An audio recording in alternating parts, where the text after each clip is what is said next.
A pleasant morning to one and all gathered here. It is with great pleasure that I welcome you all to Emotion Quotient versus Intelligent Quotient program in Postgraduate Research Department of Economics in our renowned college. I thank our today's resource person, Mr. A. Karthikeyan, and the head of the department, Dr. J.P. Jaydeep, for inaugurating this event. Let's make this memorable and impactful occasion. I welcome you all once again. Thank you. A pleasant morning to one and all present here. Myself, Jenipia from MA Economics. Stars shine at night. Some stars shine at bright daylight. It's my pleasure to welcome such a star, Mr. A. Karthikeyan, for today's event. Welcome, sir. Mr. Karthikeyan is an eminent counseling psychotherapist practicing in the field for past 25 years with a legal background and good social experience as a journalist. He holds educational qualification in all these three major fields. He is the founder of Joyful Living Foundation to nurture the universal brotherhood, which is his motto by serving the poor and needy, under which comes the Beautiful Mind Psychological Counseling Center, Thiru Corporate Services and Thiru Publications. At Beautiful Mind Psychological Counseling Center, he gives counseling and psychotherapies for pre- and post-marital issues, relationship problems, indecisiveness, individual psychological problems, emotional management, career problems, marital problems and workplace issues. Being a lawyer himself, none other than him can be a better person to guide couple who come with huge difference of opinions and go with happiness, satisfaction and good understanding. He guides and assists in child adoption and its effects on pre-adoption and post-adoption formalities for the families. He conducts seminars and awareness training for corporates on the issues like sexual harassment, gender biased activities and bullying at the workplace. He held the post of legal advisor in Small Scale Industries Association from 1998 to 2004. He guided legally and mentored many young entrepreneurs who aspired in establishing startup industries. With vast experience as an advocate, psychologist and journalist, he is now mentoring many people as a business coach and life coach.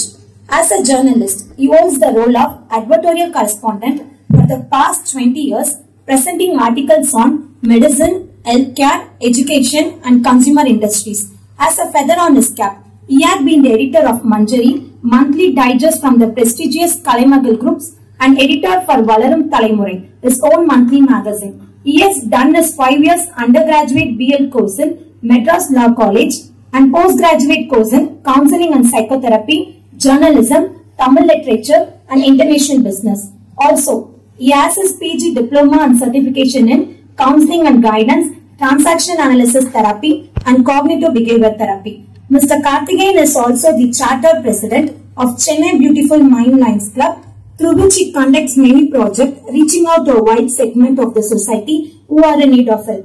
It is an honor to have you here, sir. உலகத்துல ரொம்ப பெரிய விஷயம் இது. Mic வாங்குனங்களே சொல்லுங்க first. சொல்லலாம்.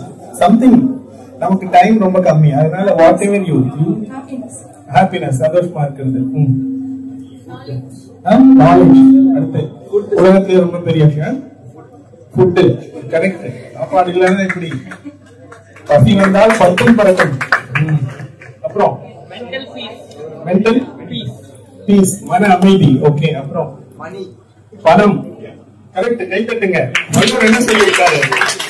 பொருளாதாரத்துக்கு இவ்வுலகம் இல்லை. இப்போ நான் ஒரு விஷயம் சொல்றேன். நான் என்ன நினைச்சேன்னா உலகத்திலே ரொம்ப பெரிய விஷயம் அப்படின்னா நம்ம சந்தோஷமா இருக்கிறது, நம்மள சுத்தி இருக்கிறவங்களையும் நாம சந்தோஷமா வச்சுக்கிறது. இதை விட உலகத்துல பெரிய விஷயம் ஏதாவது இருக்கா? நாம மகிழ்வாய் இருப்பதும் நம்மை சுற்றி இருப்பவர்களை மகிழ்வாய் வைத்துக் கொள்வதை விட உலகில் மிகப்பெரிய விஷயம் உண்டா? கார்த்திகேயன் போட்டு. ஏன்னா நீங்க 10 கோடி ரூபாய் கொடுத்து ரோல்ஸ் ராய்ஸ், ரயாத்தோ, கோஸ்டோ, பேந்தம் மாடல் காரை வாங்கினா கூட எதுக்கு? அதுல உட்காந்து ஓட்டுறதுல ஒரு சந்தோஷம் இருக்கு. நம்ம ஃப்ரெண்ட்ஸ் சர்க்கிள், ரிலேட்டிவ் சர்க்கிள் இந்த மாதிரி ஒரு கார் வச்சிருக்கேன் அப்படிங்கிறது ஒரு எல்லாமே எங்க போய் நிற்கும்? நம்ம சந்தோஷமா இருக்கிறதுங்கிற விஷயம் தான் இருக்கும். கரெக்டா? ஓகே. ஃபர்ஸ்ட் நம்ம வந்துட்டு ஒரு ரெண்டு கான்செப்ட பத்தி புரிஞ்சுப்போம். ஓகே.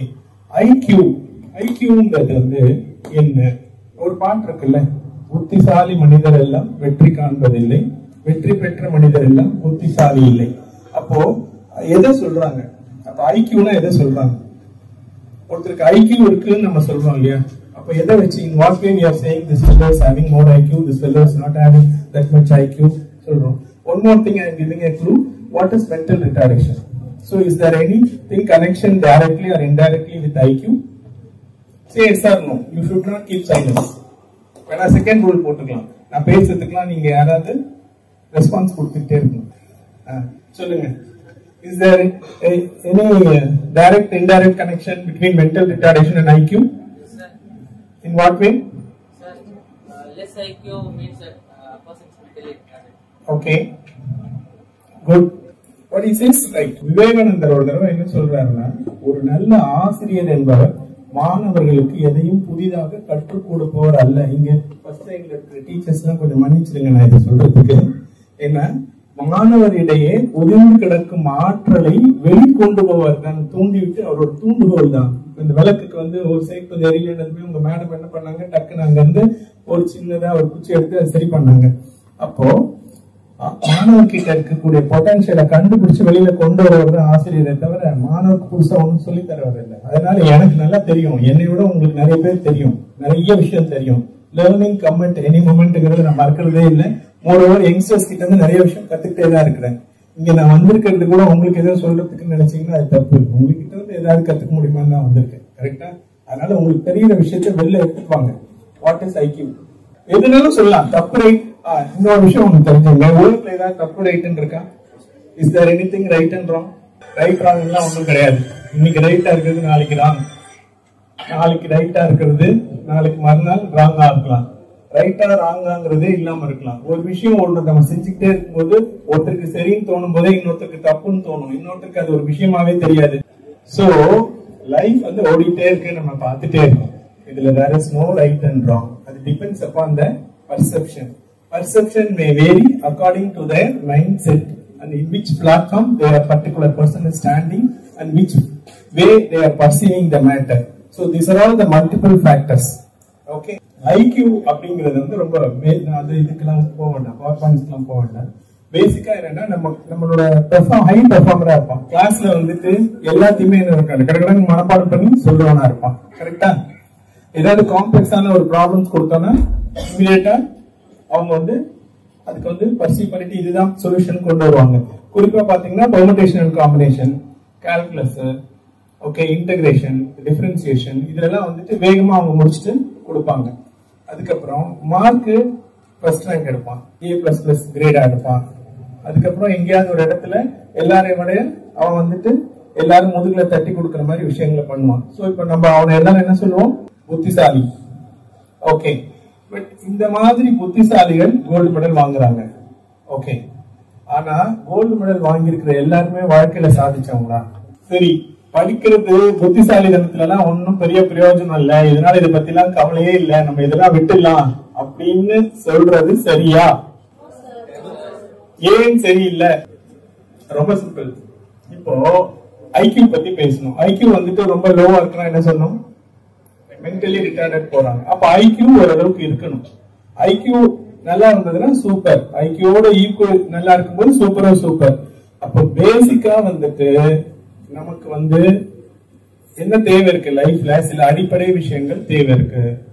ஓகே, அந்த அடிப்படை விஷயங்களை நாம கரெக்டா பண்ணிருக்கோமா இல்லையாங்கிறது தான் முக்கியம். சரி, இப்ப நான் பேசிட்டே இருக்கும்போது ஐக்யூ பத்தி கொஞ்சம் விஷயங்கள் சொல்லிட்டே இருந்தேன். யாராவது சம்மப் பண்ணி சொல்லுங்க பாக்கலாம். Good morning, sir. Sir, you spoke about the intelligent quotient, in which you have highlighted the 2 points. One is about the knowledge and problem solving. So, as you said about the intelligent quotient, I have recollect some points of intelligent quotient as is a capabilities of a person, how he can grasp the knowledge and how he put into a practical thing. You are overlapping with emotional intelligence. Okay, anyway, good. அவருக்கு வேகமா ஒரு group ஆக்சுவலா IQ test போது ஒரு 5 things வந்து நம்ம சொல்றோம். Okay, என்னன்னா வெர்பல் இன்டெலிஜென்ஸ் ஒண்ணு, அதுக்கப்புறம் நான் சொன்னேன் இல்லையா மேத்தமெட்டிக்கல் அண்ட் லாஜிக்கல் ரீசனிங். இப்போ குறிப்பா வந்துட்டு யூபிஎஸ்சி, இங்க எத்தனை பேர் சிவில் சர்வீஸ் ப்ரிப்பேர் பண்றீங்க யூபிஎஸ்சி எக்ஸாம்ஸ்க்கு? ஓகே, சிசாட் எதுக்கு வச்சிருக்காங்கன்னா உங்களோட ஐக்யூ டெஸ்ட் பண்றதுக்கு. சிசாட் வந்து கம்ப்ளீட்டா பாத்தீங்கன்னா உங்களோட மேத்தமெட்டிக்கல் அண்ட் லாஜிக்கல் ரீசனிங் பண்றதுக்கு தான். அதுக்கப்புறம் ஸ்பேட்டியல் திங்கிங். இப்போ உங்களுக்கு மேட்ரிக்ஸ் டெஸ்ட் எல்லாம் வைப்பாங்க. அது எதுக்காக அப்படின்னு பாத்தீங்கன்னா ஐக்யூ எங்களோட கிளினிக்லயும் வச்சிருக்கோம். அதுல வந்துட்டு ஓகே இவ்வளவு டெஸ்ட் இருக்குன்னா இவர் வந்து இன்டெலெக்சுவலி சுப்பீரியர், இவர் வந்து இன்டெலெக்சுவலி நார்மல் அப்படின்னு ஒரு கிரேட் கொடுப்போம். அது எல்லாமே உங்களோட அப்டிராக்ட் திங்கிங் அது பொறுத்து இருக்கு. அதுக்கப்புறம் memory, short term and long term memory, retention, and in how you are memorizing all these things, how you are reproducing it. இதுதான் உங்களுக்கு மார்க் வாங்கி கொடுக்கறதும். அதுக்கப்புறமா ஒரு விஷயத்தை ப்ராசஸ் பண்றது, complex problem, multi factors playing the problem போது how you are perceiving the problem and getting the clarity yourself. So these are all things the vital factor in IQ. What is the factors affecting IQ? IQ வந்து ஒருத்தங்களுக்கு கூட இருக்கு, ஒருத்தங்களுக்கு குறைய இருக்குன்னா which factor is determining this ups and down? இப்போ நீங்க ஒரு விஷயத்தை கத்துக்கிறீங்க, நானும் ஒரு விஷயத்தை கத்துக்கிறோம். நம்ம ரெண்டு பேரும் யோசிக்கும் போது அந்த விஷயத்தை புரிஞ்சுக்கிறதுலயும் அதனோட ஸ்பீடும் நம்ம ரெண்டு பேருக்கு வித்தியாசம் இருக்கு இல்லையா? இது வந்து ஏன் இயல்பாவே நம்ம ரெண்டு பேருக்கு வித்தியாசம் இருக்கு? எந்த ஃபேக்டர் இஸ் அஃபெக்டிங் திஸ்? கரெக்டா கிளியரா? Clear sir. இப்போ சொல்லுங்க.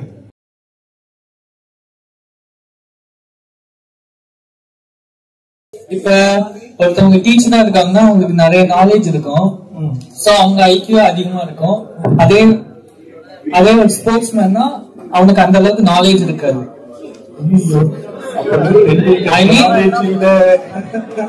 I mean some kind of intelligence. Okay, anyway நீங்க ட்ரை பண்றீங்க, அப்ரிஷியேட் பண்ணுங்க.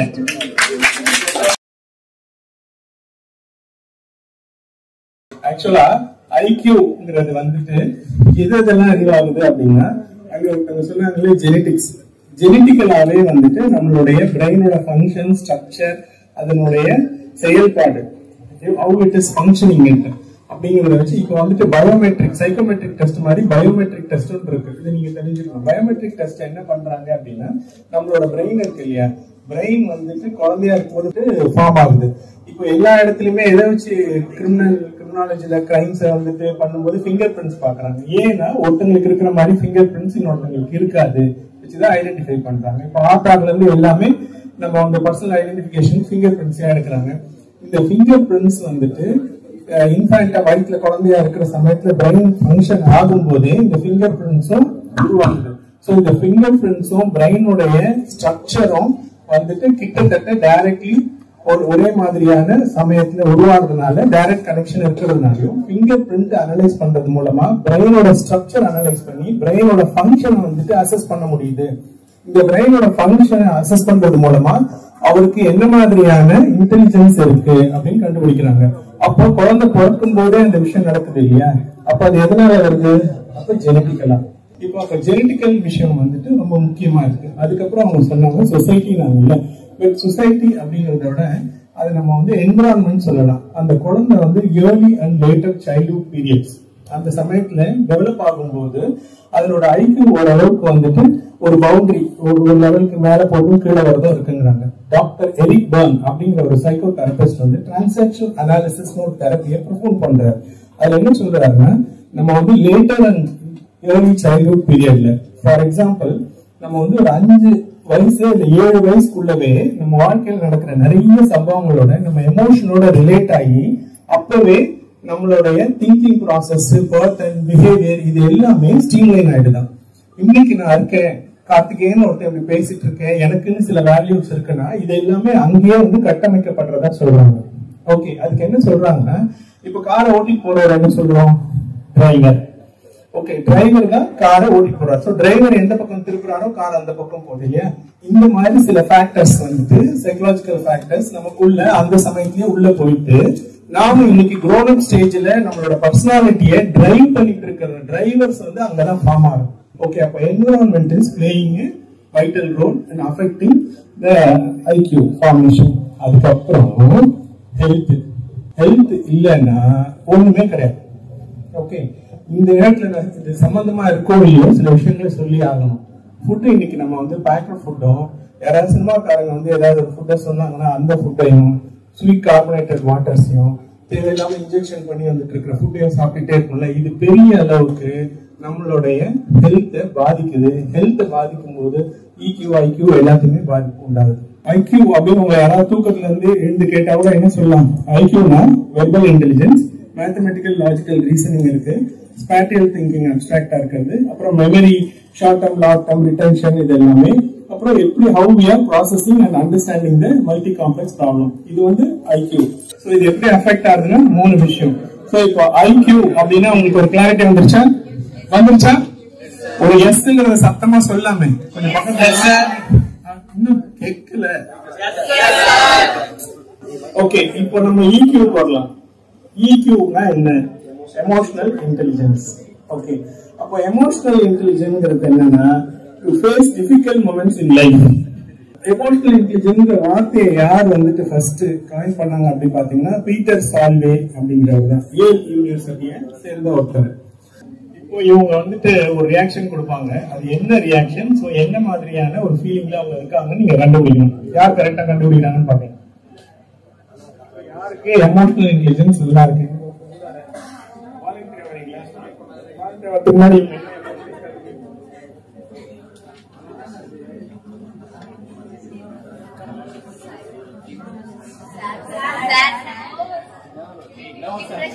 அதுவே இருக்கு.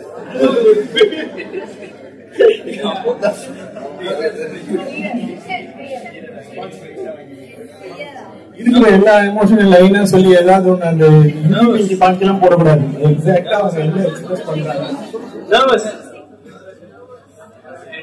அவங்க சொல்றதுக்குலாம் ஆமா இல்ல சொல்லக்கூடாது. நீங்க மட்டும் அந்த எக்ஸ்பிரஸ் பண்ணணும். இவங்களோட எமோஷனல் நான் வந்து சொல்ற பாருங்க. Very good. எனிவே வந்து அவங்க ஸ்டேஜ்க்கு வந்தாங்க. யார் சூப்பரா எமோஷனை வெளிப்படுத்துறாங்களோ அவங்களுக்கு எல்லாம் பின்னாடி ஒரு பெரிய பிரைஸ் இருக்கு, சர்ப்ரைஸ்.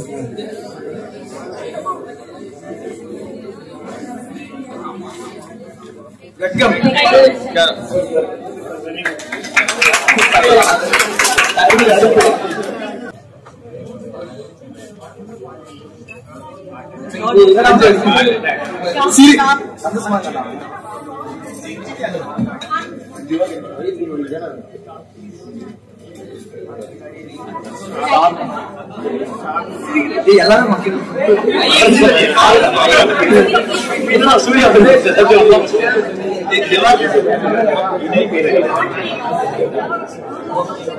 அதிர்ச்சி அவருக்கு இருக்கிறது கொஞ்சம் கஷ்டமான எமோஷன் தான். அது என்னாலே முடியுமான்னு தெரியல. நான் சொல்றேன், ட்ரை பண்ணுங்க.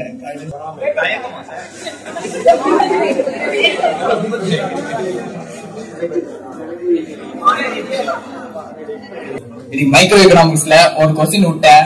அது எக்ஸ்பிரஸ் பண்ண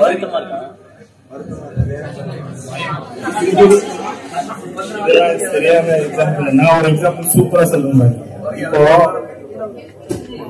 நம்மள ஒரு பொண்ணு ரொம்ப லவ் பண்ணிட்டே இருக்குன்னு வச்சுக்கோமே, நம்ம தெரிஞ்சு கூட அப்படியே வந்துட்டே வந்து அதை கண்டுக்காம எஸ் சொல்லாம நோன்னு சொல்லாம அப்புறம் அப்படியே கழட்டி விடுறோம்னு வச்சுக்க.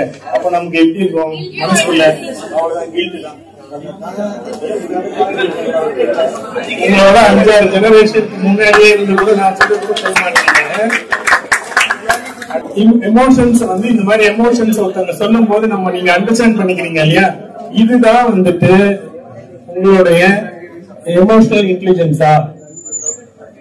சரி sir, this is your emotional intelligence. கிடையாது. இப்போ எமோஷனல் இன்டெலிஜென்ஸ்னா என்ன சொல்றது? நம்ம இன்னொருத்தவங்களோட எமோஷனை அண்டர்ஸ்டாண்ட் பண்ணிக்கிறோம். ஆனா உண்மை இல்ல. இப்போ இங்க இருக்கிறவங்களோட எமோஷனை நீங்க ஐடென்டிஃபை தான் பண்ணீங்க. ஓகே, என்ன எமோஷன் ஐடென்டிஃபை பண்றதுங்கிறது வேற, அண்டர்ஸ்டாண்ட் பண்ணிக்கிறதுங்கிறது வேற. நான் ரொம்ப கேஷுவலா பேசிட்டு போனாலும் இந்த விஷயங்கள் எல்லாமே உங்க லைஃப்ல ரொம்பவே பிரயோஜனமா இருக்கும். பேசிக்கா சின்ன சின்ன விஷயங்கள்ல இருக்க கிளாரிட்டி தான் நம்ம லைஃபே ஸ்மூத் பண்ணும். அதனால try to understand. Identifying the emotion is entirely different from understanding the emotion. இப்போ ஒருத்தங்களுக்கு என்ன எமோஷன் இருக்குங்கிறத நம்ம ஐடென்டிஃபை பண்றோம். எம்பதி அப்படின்னு ஒண்ணு சொல்றோம்ல, it's playing a vital role in emotional intelligence. Empathy அப்படின்னா என்ன இருக்குன்னா understanding the problem in the opposite person's shoes. அப்போ முதல் விஷயம் அவரோட ப்ராப்ளத்தை நம்ம புரிஞ்சுக்கிறோம். ஓகே, அப்போ புரிஞ்சுக்கணும்னா தான் அதுதான் எம்பதி. அவரோட ப்ராப்ளம், அவரோட எமோஷனை தெரிஞ்சுக்கிறது identifying the emotion. So first step என்னன்னா, எதுக்கு ஒருத்தர் கோவப்படுறாரு அப்படின்னா நம்ம என்ன செய்யறோம், எப்படி ரியாக்ட் பண்றோம் எமோஷனல் இன்டெலிஜென்ஸ்ல. ஓகே, இவர் வந்து கோவப்படுறாரு அப்படின்னு தெரிஞ்சுக்கிறோம்.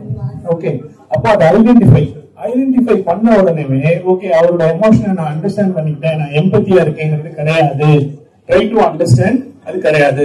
ஓகே ஃப்ரெண்ட், நீங்க கொஞ்சம் வெளில போய்க்கலாம், 2 பேர் பேசி முடிச்சு கூட வரலாம். ஏன்னா I am explaining here some subtle point. Okay, so identifying the emotion.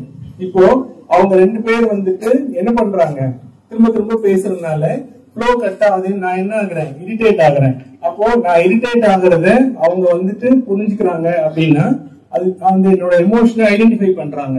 ஆனா அவங்க வந்து இப்ப என்ன செய்யலாம்னா 4-5 விஷயம் பண்ணலாம். அவங்க வேற வேலை இல்ல, நாங்களே அட்டென்ஸ் போட்டு உட்காந்து இருக்கோம், உட்காந்து இரிட்டேட் பண்ணிட்டு இருக்கிறாரு, இது வந்து கமெண்ட். சோ இது வந்து என்ன கமெண்ட், நெகட்டிவ் கமெண்ட். இப்ப அவங்க 2 பேரும் என்கிட்ட இன்னொரு கமெண்ட் விடலாம், சரி பாவம் ஏதோ வந்திருக்கிறாரு, ஏதோ சொல்றாரு, நம்ம டிஸ்டர்ப் பண்றோம், சரி பரவாயில்ல பேசிட்டோம் ஓகே அப்படின்னு. அது என்ன விஷயம், அது ஒரு பாசிட்டிவா கமெண்ட் பண்ணி விடுறாரு. சோ இன்னொன்னு, அவரு சார் நீங்க மட்டும் பேசுங்க, நாங்க மட்டும் எங்க வேலையை பார்க்கறோம், உங்க வேலையை பார்த்துட்டு போங்கன்னா அது என்ன பண்றது, எனக்கு அட்வைஸ் கொடுக்கறது. சோ எமோஷன் தெரிஞ்சுக்கிட்டாரு, கமெண்ட் வந்து பாசிட்டிவ் நெகட்டிவ் பண்றாரு, எனக்கும் அட்வைஸ் பண்றாரு. சரி சரி, இது தாண்டி எங்க எம்பத்தி வருது அப்படின்னா, ஓகே இவர் ஏதோ விஷயம் சொல்லிட்டு இருக்காரு, அப்போ இவர் இடத்துல இருந்து அந்த விஷயத்த சொல்லும் போது இவ்வளவு பேருக்கு அந்த விஷயம் கரெக்டா புரியணும்னா நடுவில் நம்ம பேசுறதுங்கிறது அவரை டிஸ்டர்ப் பண்ணுது ஃப்ளோவை. அப்ப நம்ம பேசி எல்லாருடைய டைத்தையும் வேஸ்ட் பண்ணிட்டு இருக்கிறோம். அப்போ நாம வந்துட்டு கொஞ்சம் அமைதியா இருக்கலாம் அப்படின்னா அவர் என்ன பண்றாரு, என்னோட ஷூஸ்ல இருந்து பாக்குறாரு. அப்ப என்ன பண்ணுவாருன்னா ஆனஸ்டாவே அவங்க அமைதியா இருப்பாங்க. அவங்க வந்து இவர் என்ன சொல்றாரு நமக்கே புரியலன்னா கூட அப்புறம் கேட்டுக்கலாம், புரியறவங்களுக்காவது புரியணும், நம்ம டிஸ்டர்ப் பண்ணலாம். அப்ப அவர் வந்து என்ன பண்றாருன்னா என்னோட ஷூஸ்ல இருந்து அதை பாக்குறாரு. ஓகே எம்பத்தி. நான் என்ன பண்றீங்க, இவங்க எல்லாருக்கும் நாளைக்கு எக்ஸாம் இருக்கு. சோ நம்ம இன்னொரு 1 ஹவர்க்குள்ள நம்ம வந்து 10 விஷயத்தை பத்தி எக்ஸ்பிளைன் பண்ண வேண்டியது இல்லை. 2 விஷயமாவது இவங்க மனசுல ஆழமா போயிட்டு அது பிரயோஜனமா இருக்கும். 10 விஷயம் நான் சொல்லி மறந்து போயிடுறதை விட. சோ அப்புறம் எக்ஸாமுக்கு இவங்க படிக்கணும். அப்ப எவ்வளவு சீக்கிரமா இவங்க ஜாலியா நம்ம வந்து என்கேஜ் பண்ணிட்டு போலாம். உங்க ஷூஸ்ல இருந்து நான் பாக்குறேன். இப்ப நம்ம 2 பேரும் பரஸ்பரம் எம்பத்தட்டிக்கலா பிஹேவ் பண்ணா இந்த ப்ரோக்ராம் எப்படி நடக்கும், சூப்பரா நடக்கும்.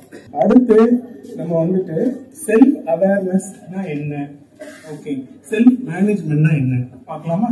எமோஷனல் இன்டெலிஜென்ஸை வந்துட்டு ஒரு பாக்ஸ் மாதிரி போட்டு என்ன பண்ணுவாங்கன்னா செல்ஃப், அதுல வந்துட்டு செல்ஃப் அவேர்னஸ், செல்ஃப் மேனேஜ்மெண்ட், இன்னொன்னு வந்து சோஷியல். அப்போ சோஷியல்ல வந்து என்ன இருக்கு, அண்டர்ஸ்டாண்டிங் த அதர்ஸ் எமோஷன்ஸ், அதுக்கப்புறம் இன்டர்பர்சனல் ஸ்கில். சோ இந்த 4 வட்டத்துக்குள்ளவே மேஜரா நம்ம எமோஷனல் இன்டெலிஜென்ஸை கொண்டு வந்துடலாம். என்கிட்ட ஒரு கவுன்சிலிங் கேஸ் வந்தது. இந்த பையன் ஒரு பொண்ணு 2 பேர் வந்தாங்க. வந்துட்டு இந்த பொண்ணு ரொம்ப கஷ்டப்படுறா சார், ரொம்ப ப்ராப்ளத்துல இருக்கா சார், ரொம்ப பிரச்சனைல இருக்கா சார். என்னப்பா ப்ராப்ளம், ஐயோ இவ ரொம்ப என்னால நைட்ல தூங்க முடியல சார், நான் இவளுக்கு வந்து நோட்ஸ் எடுத்து கொடுக்குறேன் சார் இவளுக்கு என்ன அப்படி நான் நினைச்சேன். சரி 2 பேரும் ரொம்ப டீப்பா லவ் பண்றாங்க.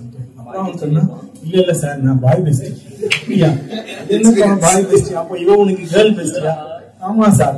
சரி ஓகே, சரி இப்ப என்ன பிரச்சனை, அப்பா நம்மள ரொம்ப டார்ச்சர் பண்ணிக்கிறான் சார். ஏண்டா நீ பாய் பெஸ்டி தானே, அவன் லவரோட டார்ச்சர் பண்ண உனக்கு என்ன பிரச்சனை? இல்ல சார் அவளால பாவம் சார், அவன் ஏற்கனவே அவரோட ஃபேமிலி பேக்ரவுண்ட் கஷ்டம் சார், லவ் பண்ண இவனு ரொம்ப எமோஷனலா அவன் பின்னாடியே சுத்திட்டு இருக்கா, நான் சொல்றதையே கேட்க மாட்டான் சார். சரி என்ன பிரச்சனை, 2 செஷன் வந்தாங்க. 3ஆவது செஷன் அந்த லவ் பண்ற பையனை கூட்டுவாமான்னு, அவனை வந்துட்டு அவன் வேணாம் சார், அவனை தனியா நீங்க கூட்டுவாங்க சார், இவனோட வேணாம் சார், எல்லாம் இவனே குறுக்க வந்துட்டு அந்த பையனை கூப்பிட்டு பேசினதுக்கு அப்புறம் தான் விஷயம் தெரிய வருது.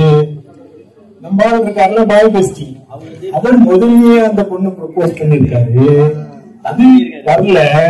இப்ப என்ன பண்றாரு இவரு, பசுத்தோல் போத்திய புலி மாதிரி பாய் பெஸ்டி ரூபத்துல ட்ரை பண்றாரு. அவனுக்கு இருக்கிற லவரை கட் பண்ணி பின்னாடி தான் லவர் ஆயிக்கலான்ட்டு. இந்த முட்டாள் பொண்ணு என்ன பண்ணிட்டு இருக்குது, வேக்கு மாதிரி அவனை நம்பி போயிட்டு கரெக்டா. இதுல நிறைய வேக்கு இருக்கலாம், பிரச்சனை மாதிரி இருக்கலாம், இதெல்லாம் ஒண்ணும் சொல்றதுக்கு இல்ல. இதெல்லாம் அப்புறம் ஓகே, இதெல்லாம் வந்துட்டு ரவுண்ட் இதுல. இப்ப ஆனா ஒரு விஷயம் நல்லா புரிஞ்சுக்கோங்க. as a psychologist I want to discuss with some real time problems. Okay, emotional intelligence is directly indirectly connected with these kind of problems. 2 couples வராங்க, நீங்க எல்லாருமே இன்னொரு 4-5 வருஷத்துல ஃபேமிலி லைஃப்ல இருக்க போறீங்க. ஆனா இப்ப பண்ணிட்டு இருக்கிற நிறைய ரிலேஷன்ஷிப்ஸோ இல்ல பினான்சியலோ கெரியர் ரிலேட்டடாவோ உங்க பிஹேவியர்ஸ் எல்லாமே அப்பதான் கான்சிக்வன்சஸ் அடிக்கும் வெல்லும். கரெக்டா? எக்ஸாக்டா சொல்ல போனா ஆஸ் அ சைக்காலஜிஸ்ட் இப்ப நான் சொல்ற விஷயங்களை நீங்க கரெக்டா லிசன் பண்ணிட்டீங்கன்னா நிறைய விஷயங்கள்ல இருந்து நீங்க சிக்காம தப்பிச்சிக்க வாய்ப்பு இருக்கு. This is not the usual lecture. Okay, ஒரு கப்பல் வந்தாங்க, ஹஸ்பண்ட் அண்ட் ஒய்ஃப். பிரச்சனை என்னங்கன்னு கேட்டவொன்னு ஓபன் மேரேஜ் சார் எங்களுக்கு. ஓபன் மேரேஜ் சரி, ஓகே, விஷயம்ஸ் சொல்லாம எதுக்கு ஓபன் மேரேஜ் சொல்றான்? ஏப்பா ஓபன் மேரேஜ் எனக்கும் தெரியும்பா. எங்க மாமா பையனு கூட பீச் ஓரமா ஓப்பனா ஒரு இடத்துல வந்து கல்யாணம் பண்ணாங்க. அப்படி ஒரு மாதிரி பார்த்தான். சரி, ஏதோ நம்ம தப்பா சொல்றோம் போல. இல்ல ஒரு பெரிய கிரவுண்ட்ல செட்டிங்ஸ் எல்லாம் போட்டு ஓப்பனான இருக்க இடத்துல கல்யாணம் பண்ணாங்க ஃப்ரெண்டோட டாக்டர் கூட. ஓப்பன் மேரேஜ் எனக்கு தெரியும். அவன் இன்னும் ஒரு மாதிரி பார்த்தான். நீங்களா இப்ப பாக்குற மாதிரி தான் வச்சுங்க. அதுக்கப்புறம் தான் அவன் சொல்றான், சார் ஓப்பன் மேரேஜ்னா கல்யாணத்துக்கு முன்னாடியே I should not disturb your relations, you should not disturb my relations, but we should have to travel as a husband and wife. ஆக்சுவலா ஒன்னும் புரியல. நிறைய பேருக்கு புரியும் நினைக்கிறேன். கரெக்டா? புரியுதா? புரியல புரியாத மாதிரி புரியாம புரிஞ்ச மாதிரி எல்லாம் இருக்காதீங்க. அது என்ன பிரச்சனைனா அந்த பையன் வந்து அந்த பொண்ணு கிட்ட இந்த மாதிரி ஒரு அக்ரிமெண்ட்டுக்கு வந்துட்டான். இதெல்லாம் டீடைலா எக்ஸ்பிளைன் பண்ண முடியாது. I know you people can understand more than me. Okay. But after that என்ன ஆச்சுன்னா these boy have so many relationships. இந்த பொண்ணு வந்துட்டு அவளை ரெஸ்ட்ரிக்ட் பண்றான். அதனால இவன் வந்து சொல்றான், இவன் கூட நிறைய பாய் ஃப்ரெண்ட் வச்சுக்கிட்டேன் சார், எனக்கு ஒன்றும் பிரச்சனை இல்லை. ஆனா நல்லா தெரிஞ்சவங்க பெண்களே, இந்த விஷயம் என்ன அப்படின்னா 2வது 3வது கவுன்சிலிங்ல அவன் சொல்றான், இவன் எந்த மாதிரி இருந்தாலும் அந்த மாதிரி ரிலேஷன்ஷிப்ஸ்க்கு போக மாட்டா. ஓகே, அதனாலதான் நான் அப்படி சொல்றேன். அப்படி போனா என்ன, போனா நான் டைவர்ஸ் பண்ணிடுவேன். அப்போ இந்த ஆண் தான் தவறு செய்வதற்கு அந்த பெண்ணை அழகா வந்துட்டு you can also do something, no, I will not interfere, but you should not interfere my relationships. So only we have this kind of mutual agreement, let us proceed. Okay, but these are all things not for actual, honestly speaking. இது தாம்ல புத்தி. கரெக்டா? அதனால பெண்களே, you should have to be very conscious. பயப்பட நம்ம திட்டிட்டு இருப்பாங்க மனசுக்குள்ள. இருந்தாலும் these are all things really you should have to understand while you having any relationships. Okay, just like that சும்மா பேசுற விஷயங்கள்ல இருந்து நீங்க ப்ரொசீட் பண்ணிட்டு போனீங்கன்னா லைஃப் தான். இதுதான் இப்போ இன்னொரு விஷயம். ஒரு இன்னொரு கப்பல் வந்தாங்க. அவங்க என்ன இருக்குன்னா, அவங்க வந்திருக்காங்க, ஹனிமூன் ட்ரிப் போறாங்க. ஹனிமூனை கேன்சல் பண்ணிட்டு நேரடியா வந்துட்டு டைவர்ஸ் ஃபைல் பண்றாங்க. என்ன விஷயம்னா, அந்த ஹோட்டல்ல மேனேஜரா இருந்தவர் இந்த பொண்ணு வந்து இதுக்கு முன்னாடி சிச்சுவேஷன் ரிலேஷன்ஷிப்ஸ்க்காக டேட்டிங் ஒரு ஹோட்டல்ல போயிருந்தப்ப மேனேஜரா இருந்தவர். அவரு பையனுடைய டிஸ்டன்ட் ரிலேஷன்ஷிப் முடிஞ்சிருக்காரு. கரெக்டா? இப்போ இது எல்லாமே எங்க நடக்குது? ஸ்கூல்ஸ்லயும் காலேஜஸ்லயும் நடக்குது. என்கிட்ட ப்ரீ மேரிட்டல் பிரச்சனைக்கு வரக்கூடியது எல்லாமே காலேஜஸ் தான். அப்ப அதனால இந்த இடத்துல இந்த பாய் பெஸ்டி, கேர்ள் பெஸ்டி, இந்த love relationship, real love, casual relationship, distance relationship, okay, situation relationship, friendship with benefit, வேற ஃப்ரெண்ட்ஷிப் வித் பெனிஃபிட். நான் வந்துட்டு கம்ப்யூட்டர் சயின்ஸ்ல பிராக்டிகல்ல போட்டான் ப்ரோக்ராம் ஒரு பக்கத்துல கிளாஸ்மேட் கிட்ட வந்து பார்த்து எழுதுறதுக்கு தான் எனக்கு அந்த பெனிஃபிட் யூஸ் ஆச்சு. வேற ஒண்ணும் இல்லை. இப்ப இருக்கிற பெனிஃபிட் எங்கெங்கயோ போயிட்டு இருக்கு. But these are all things disintegrate your family relationship.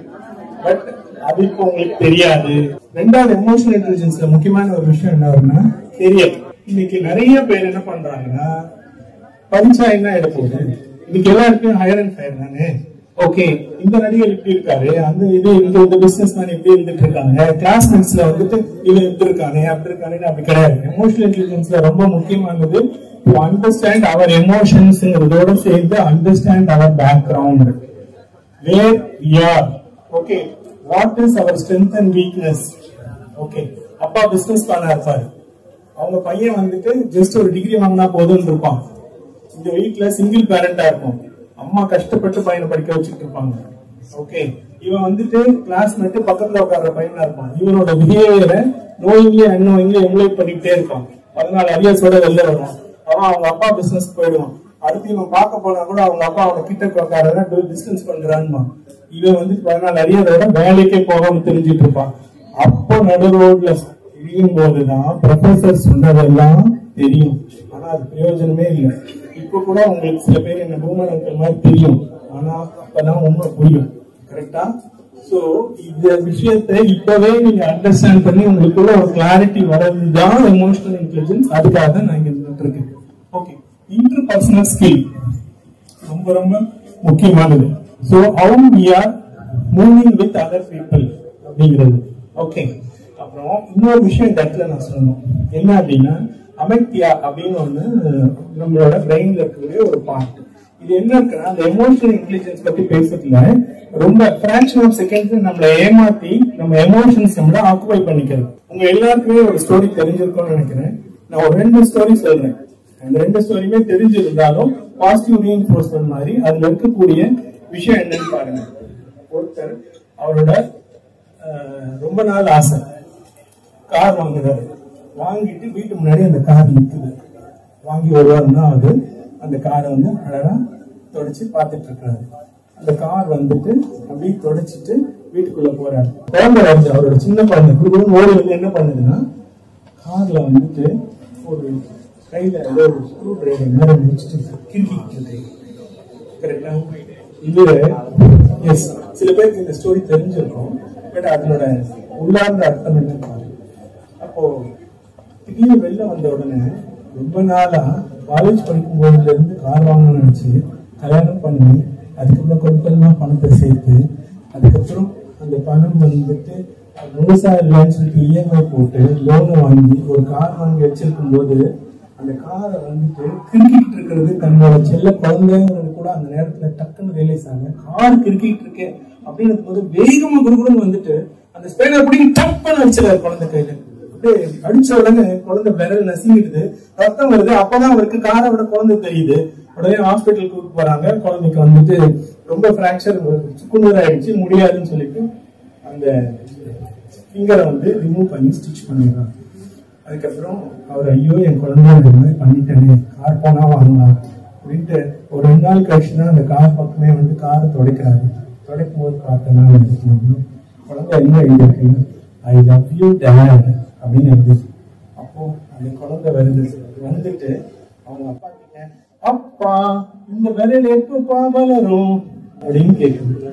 அப்போ அந்த அப்பாவுக்கு எப்படி இருக்கும், இந்த குழந்தைக்கு இது எப்ப வளரும்னு தெரியுமா?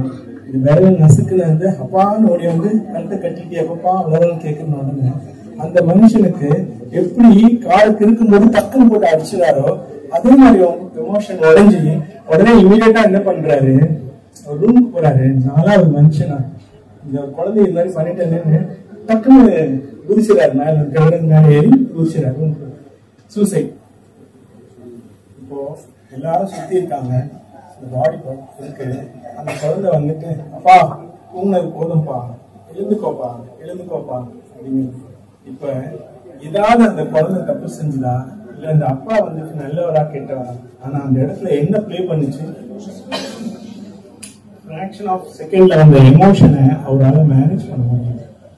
சோ எமோஷனை அவரோட கண்ட்ரோல்ல வச்சுக்காம அவர் வந்து எமோஷனோட கண்ட்ரோல் போயிட்டதுனால குழந்தை இன்னைக்கு நடுத்தரல வந்துச்சு. கரெக்டா? இன்னொரு இன்சிடென்ட், இதுவும் ஒரு ரியல் இன்சிடென்ட். இது வந்து என்னன்னா அமெரிக்காவில் நடந்தது. கிட்டத்தட்ட எமோஷனல் இன்டெலிஜென்ஸ் எந்த புக் எடுத்தாலுமே இந்த ஸ்டோரிஸை சொல்லுவாங்க. உங்களுக்கும் தெரிஞ்சிருக்கும். ஒரு வீட்டுல எல்லாரும் போறாங்க, அவங்க பொண்ணு மட்டும் வீட்டுக்கு போறாங்க. அவங்க பொண்ணு கிட்ட இன்னொரு கீ கொடுத்துட்டு போறாங்க. அவ வெளியில போறேன் அப்படின்னு சொல்லிட்டு போயிடுறாங்க. இவங்க ஏதோ ஒரு விஷயத்துக்கு அப்பா திரும்ப வராரு, அப்பாவும் அம்மாவும். சோ அந்த பொண்ணு வந்து சும்மா பிராங்க் பண்ணலாம் அப்படிங்கிறதுக்காக வீட்டுக்குள்ள என்ன பண்றாங்கன்னா வெளியில டோரை லாக் பண்ணிட்டு பின்பக்கமா போய் வீட்டுக்குள்ள வந்துட்டு ஒரு வீட்டுல இருக்கக்கூடிய ஒரு பெரிய பீரோ பின்னாடி அவன் ஒளிஞ்சுக்கிட்டான். ஓகே, ஒளிஞ்சுக்கிட்டு ஒரு மாதிரி திங்ஸ் எல்லாம் ஏடாவரமா போட்டு வச்சுட்டான். வீட்டை யாரோ திருட வந்தாங்க. அப்பாவும் அம்மாவும் உள்ள வராங்க. வந்த உடனே அவங்க யாரும் திருட உள்ள வந்திருக்காங்க. அவங்க அப்பாவுக்கு ஒரு பயம் வந்துருச்சு. Something is happen in my house, what I can do. உடனே அது அமெரிக்கா, ஆல்மோஸ்ட் நிறைய பேர் கிட்ட ரிவால்வர் இருக்கும், கைத்துப்பாக்கி கையில வச்சிருப்பாங்க. டக்குன்னு அவருடைய மூளை என்ன பண்ணுது, தன்னை பாதுகாத்துக்குவாங்க, தன்னை சுட்டுட்டான்னு அதனால துப்பாக்கி எடுத்துக்கிறாரு. அப்படியே போயிட்டே இருக்காரு. அப்போ இந்த அலமேரா பக்கத்துல மட்டும் இந்த பொண்ணு வந்துட்டு உள்ள ஒளிஞ்சிருக்கால, மூச்சு காற்று வந்துட்டு ஸ்மெல் அது மட்டும் இவரு கேக்குது. அப்போ என்ன பண்றாரு, கிட்ட போறாரு. இவருக்கு ஓகே திருடன் இங்கதான் ஒளிஞ்சிட்டு இருக்கான் அப்படின்னு கண்டுபிடிச்சிட்டாரு, எடுத்துக்கிட்டாரு, அந்த ட்ரிகர்ல கைய வச்சுக்கிட்டாரு. இப்போ அந்த பொண்ணு வந்துட்டு தப்புன்னு வருது, வரும்போது இவரோட ஐ வந்துட்டு கரெக்டா தன்னோட பொண்ணுன்னு தெரியுது, ஆனாலும் விரல் வந்து அழுத்திடுது. சைமல்டேனியஸா விஷயம் நடக்குது. இவரோட கண்ணு வந்துட்டு பொண்ணுன்னு பாக்குது, ஆனா இவரோட கை வந்து ட்ரிகரா அழுத்திடுது. இப்போ பொண்ணு நான் பொண்ணுன்னு பார்த்தே சுட்டுட்டேனே அப்படின்னாலும் இங்க நடந்தது என்ன அப்படின்னு பாத்தீங்கன்னா, அந்த பிரெயின்ல இருக்க 3 பார்ட்ல இருக்க முக்கியமான பார்ட் நம்மளோட எமோஷன்ஸோட குரோன்னு சொல்லப்படுற அமிக்டியா, அது வந்து என்ன பண்ணுதுன்னா டைரக்டாவே வந்துட்டு கமாண்ட் கொடுக்குது. நம்ம திருக்குறள் ஒண்ணு சொல்லுவாங்க, உடுக்கு இழந்தவன் கை போலே ஆங்கே இடுக்கன் கலைதான் நட்புங்கிற மாதிரி சென்ட்ரல் நர்வஸ் சிஸ்டமோட எக்ஸ்டென்ஷன் தான் ஸ்பைனல் கார்டு. அதுவும் பிரெயினுக்கு போய் ஒரு ஃபங்க்ஷன் டக்குன்னு ரெஸ்ட் ஆகுறது அப்படின்னா உடனே இமீடியட்டா கை போகுது இல்ல, ஆக்ஷன் போயிட்டு ப்ராசஸ் பண்ணிட்டுலாம் வர்றது இல்லை. அந்த மாதிரி திருடா இருக்கலாம் எனிதிங் ஆபத்துன்னு தயாரா இருந்துட்டு இருக்கிறதுனால அங்கிருந்து ஒரு உருவம் வரும்போது இது உன் பொண்ணுதான் சுடாதான்னு சொல்றதுக்கு போறதுக்கு முன்னாடி very few micro fraction of செகண்ட்ஸ்க்குள்ள இது வந்து ஆர்டர் எக்ஸிக்யூட் பண்ணிடுது. கரெக்டா? எக்ஸாக்ட்லி நம்மளோட எமோஷனல் இன்டெலிஜென்ஸ்ங்கிறது வந்துட்டு இந்த மாதிரி தான் நம்மள காலி பண்ணும். ஸோ எந்த இடத்துல நம்ம என்ன மாதிரி முடிவெடுக்கிறோம், அதனாலதான் ஒரு வார்த்தை தமிழ்ல இருக்கு, பதறி போனால் சிதறி போகும். ஸோ எனிதிங் அண்ட் எவ்ரிதிங் நம்ம டிஸ்டர்ப் ஆகாம என்ன மாதிரி நம்ம செய்யறோமோ அதை பொறுத்து தான் நம்ம அந்த இடத்துல அடுத்தடுத்த விஷயங்களுக்கு போக முடியும். ஓகே, இப்ப நிறைய இடங்கள்ல நாம இது வந்து அமிக்டியாவுடைய செயல்பாடு இல்லை. சரி, டே டு டே லைஃப்ல பாத்தீங்கன்னா நம்ம ஏதாவது ஒரு செயல் செய்யும் போது நம்ம யாராவது ஒருத்தங்க இரிட்டேட் பண்ணுவாங்க, எரிச்சல் பண்ணுவாங்க. அப்போ அந்த இடத்துல ஒரு எமோஷனல் இன்டெலிஜென்ஸ் எப்படி இருக்கணும் அப்படின்னா, நம்மளோட கோல் என்ன, நம்மளோட விஷயம் என்ன அப்படின்னு பார்த்துட்டு இருக்கோம். இப்ப நான் என்ன பண்றேன், ஏதோ ஒரு 4 விஷயமாவது உங்க மண்டபத்துல போட்டேன்னா உங்களோட எமோஷனல் இன்டெலிஜென்ஸை என்ரிச் பண்ணிட்டு நீங்க லைஃப் லாங்கா இந்த மாதிரி ஒரு கிளாஸ் வந்தது அன்னைக்கு நான் இதை கத்துக்கிட்டேங்கிற மாதிரி ஒரு விஷயம் வரணுங்கிறது தான் என்னோட கோல். இப்போ அங்க 2 பேர் சும்மா திரும்ப திரும்ப பேசிட்டே தான் இருக்காங்க. நான் அவங்களே திரும்ப திரும்ப கவனிச்சுட்டே இருந்தேன்னா நான் என்ன ஆவேன், என்னோட கோல்ல இருந்து வெளில போயிடுவேன். அப்போ நான் ஒரு எமோஷனல் இன்டெலிஜென்ஸ் உள்ள பர்சனா தான் என்ன பண்ணும், அங்க 2 பேர் எவ்வளவு சொன்னாலும் பேசிட்டு இருந்தாலும் பரவாயில்ல, அதை பத்தி கண்டுக்க வேண்டாம். இவ்வளவு பேருக்கு நம்ம உருப்படியான விஷயத்த சொல்ல வந்திருக்கோம், இவ்வளவு பேர் புரியுற மாதிரி நம்மளால சொல்ல முடிஞ்சிட்டாலே it is good, I am so happy. Why unnecessarily bothering about the 2 fellows and spoil everyone's time அப்படின்னு நான் என்ன பண்றேன், அவங்க அதுக்கப்புறம் பேசுறப்ப கண்டிப்பவே இல்லை, உங்களுக்கு கிளாஸ் எடுத்துட்டு இருக்கேன். கரெக்டா? இதே மாதிரி தான் நாம வந்துட்டு என்ன பண்ணணும், எமோஷனல் இன்டெலிஜென்ஸ் மேனேஜ் பண்ண கத்துக்கணும். ஒரு தடவை ஒரு ஸ்லோப்ல கார் வந்துட்டு ஏத்திட்டு இருந்தேன். இப்ப என்ன பாருங்க, அவங்க கூட கவனிக்க ஆரம்பிச்சிட்டாங்க பேசுறது நிறுத்திட்டு, ஆனா வேற 2 பேர் பேசுறாங்க. ஓகே, இப்போ ஒரு ஸ்லோப்ல கார் வந்துட்டு ஏத்திட்டு இருக்கும் போது நான் அந்த என்னோட புது கார் அது வந்து அந்த நேரத்துல ஆக்சிடென்ட் சரியில்லை. அப்போ டக்கு டக்குன்னு பேக்ல வருது, எனக்கு ஒரு பயம் பின்னாடி இருக்கிற வண்டியில போய் இடிச்சுட்டு போறதுன்ட்டு. அந்த சமயத்துல 2 ஆட்டோ மேனோட பிஹேவியர். ஒருத்தர் என்ன பண்ணாரு, நான் வந்து பிரேக்கை போட்டுட்டு ஹேண்ட் பிரேக்கையும் போட்டுட்டு வச்சுட்டு இருக்கேன், ஏன்னா வந்துட்டு எடுத்தா பின்னாடி ஓடுது. அப்போ அவர் வந்துட்டு, சார் நான் ஒரு செங்கல் எடுத்து பேக் டயர்ல வைக்கிறேன், நீங்க வந்து அப்படியே லாக்கை ரிலீஸ் பண்ணிட்டு டக்குன்னு ஆக்சிலேட்டரை முழுசா கொடுங்க, ஃப்ரண்ட்ல எல்லாத்தையும் காலி பண்றேன், டக்குன்னு வண்டி மேலே ஏறிடும். இது ஒரு ஆட்டோமேன். அவர் இது மாதிரி சொல்லிக்கிட்டே இருக்கும்போது இந்த சைட்ல ஒரு ஆட்டோக்கார் அப்படி வந்துட்டு, யோ கார் வாங்கிட்டான் பெருசா, ஓட்ட தெரியாதவனா கார் வாங்கிட்டு ரோட்ல வந்து ஓட்டுன்னு போறாங்க, எவ்வளவு பேர் டிஸ்டர்ப் ஆகுது. சரி, இப்ப நான் வந்துட்டு இவர் சொல்றதை கேட்காம அவர் சொல்றது அவர் கவுண்டர் பண்ணிட்டு இருந்தேன்னு வச்சுங்களேன், இன்னும் கூட்டம் அதிகமாகும். இப்போ இதுல இருந்து என்ன இருக்குன்னா, இந்த மாதிரி ஆட்கள் இருந்துகிட்டே இருப்பாங்க எப்பவுமே. அவருக்கு என்ன ஜெலஸோ, என்ன ஸ்ட்ரெஸ்ஸோ, என்ன இரிட்டேஷனோ, சொசைட்டி மேல என்ன ஒரு காழ்ப்புணர்வோ, எங்க விக்டிம் ஆனாரோ அதெல்லாம் நமக்கு எதுக்கு? ஓகே, அன்னை தெரசா மாதிரி தான். போய் ஒரு இடத்துல கேட்கும் போது காரியம்ன்றப்ப தொடச்சிட்டு எனக்கு கொடுக்கறது கொடுத்துட்டீங்க, டொனேஷன் கொடுக்குறீங்களா, அந்த பர்சன் தான் அவங்களோட ஃபவுண்டேஷனுக்கே பெரிய டோனர். அந்த மாதிரி இந்த ஆட்டோமன் சொல்றதுக்கு காலே இல்லை. அப்படி சொல்லிட்டு நான் என்ன பண்ணேன்னா, அந்த நேரத்துல ரொம்ப எமோஷனலா பண்ணல, சொன்ன இரிட்டேட்டா தான் இருந்தது, ஆனா வெளியில காமிச்சிக்கல. அதுக்கப்புறம் இவர் செங்கல் வந்து பேக்ல வச்சுதான் வண்டி எடுத்துட்டு போயிட்டேன். இது மாதிரி நிறைய சமயங்கள்ல நம்ம டக்கு டக்குன்னு சில விஷயங்களை செஞ்சிருவோம். அந்த நேரத்துல தான் நம்ம இத வந்து செல்ஃப் அவேர்னஸும் செல்ஃப் மேனேஜ்மெண்ட்டும் இருக்கணும். இன்னொரு ரியல் லைஃப் இன்சிடென்ட் இந்த எமோஷனல் இன்டெலிஜென்ஸ் சொல்றேன். ஒரு கரெக்டா வந்து ஒரு 10 years பிஃபோர் நாங்க ஐநாவரத்துல இருந்தப்போ எதிர் வீட்டுல உட்காந்து காலையில ஒரு 7 o'clock இருக்கும், நிறைய பேர் சேர்ந்துட்டு கத்திட்டு இருந்தாங்க எல்லாருமே. எனக்கு வெளியில வந்து பார்த்ததும் ஒருத்தர் வந்து உள்ள சூசைட் பண்ணி தொங்கிட்டு இருக்கிறாரா. சோ இவங்க எல்லாம் கதவை இடிச்சிட்டு இருக்கிறாங்க. நான் வந்து கொஞ்ச நாள் கிரிமினல் சைட்ல பிராக்டிஸ் பண்ணிட்டு இருந்தேன். அதனால இந்த சூசைடு, இந்த போஸ்ட்மார்ட்டம், அதுக்கப்புறம் மெடிக்கல் ஜூரிஸ்ப்ருடன்ஸ் ரிலேட்டடா அந்த மாதிரி விஷயங்களை பத்தி ஓரளவுக்கு தெரியும். அப்போ தொங்குன உடனே இறந்து போயிட மாட்டாங்க, அந்த இடம் உடையணும், டக்குன்னு கூட போய் காப்பாத்திடலாம்ங்கிறது என் மைண்டுக்கு வருது. வந்த உடனே இவங்க ஏன் கதவை தட்டிட்டு இருக்கிறாங்க, தட்டுறதுக்கு முன்னாடியே நம்ம போய் கதவை உடைச்சு அதை காப்பாத்திட்டோம்னா காப்பாத்திட முடியும் நினைச்சிட்டேன். ஆனா அவர் தொங்கிட்டு இருக்காரா, எப்ப மாட்டிக்கிட்டாரு, எந்த கண்டிஷன்ல இருக்கிறாரு, எதுவுமே நான் பார்க்கல. ஒரு ஜன்னல் வழியா கூட போய் பார்த்திருக்கலாம், எதுவுமே பார்க்கல. கதவை திறக்கிறாங்கன்னும் போதே என் மைண்ட் வந்துட்டு இம்மிடியட்டா காப்பாற்றலாமேன்னு குடுகுடுன்னு ஓடி போய் ஏதோ ஒரு சினிமா ஹீரோ மாதிரி ஒரு காலை ஊனி நேரா பறந்து போய் அதுல இடிச்சு கீழே விழுந்து என்னோட லெஃப்ட் இப்பயும் எனக்கு ஏசிஎல் டேர் கம்ப்ளீட் டேர். என்னால லோ பேஸ் கார்ல உட்காந்தா கால் இப்படி திரும்பி தான் இப்படி வரும்.